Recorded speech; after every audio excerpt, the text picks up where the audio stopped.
شهد الله أنه لا إله إلا هو والملائكة وأولو العلم قائما بالقسط لا إله إلا هو العزيز الحكيم إن الدين عند الله الإسلام وما اختلف الذين أوتوا الكتاب إلا من بعد ما جاءهم العلم بغيا بينهم ومن يكفر بآيات الله فإن الله سريع الحساب.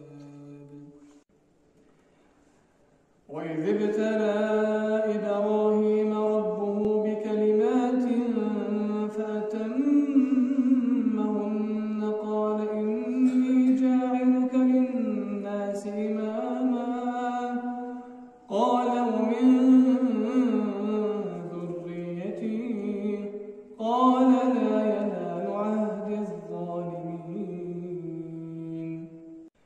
وإذ جعلنا البيت مثابة للناس وأمنا واتخذوا من مقام إبراهيم مصلى وعهدنا إلى إبراهيم وإسماعيل أن طهرا بيتي للطائفين والعاكفين والركع السجود.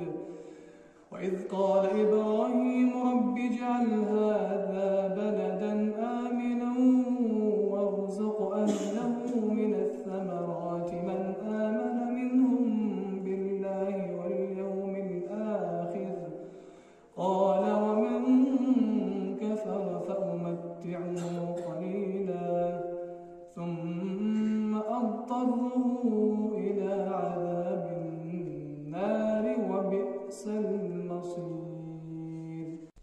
لا يكلف الله نفسا إلا وسعها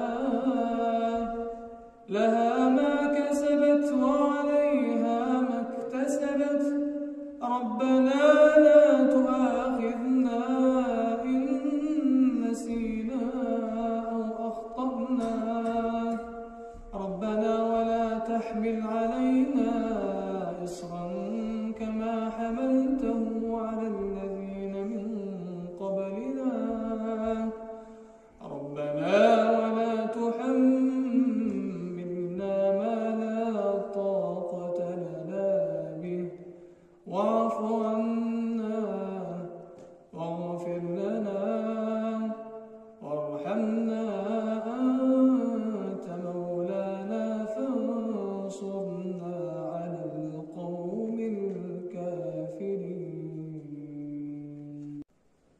ربنا لا تزغ قلوبنا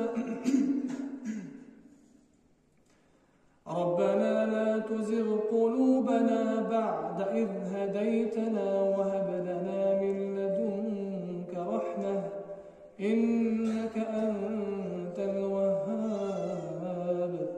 ربنا إنك جامع الناس ليوم لا ريب فيه إن الله لا يخلف الميعاد. واذكرن ما يتلى في بيوتكن من آيات الله والحكمة إن الله كان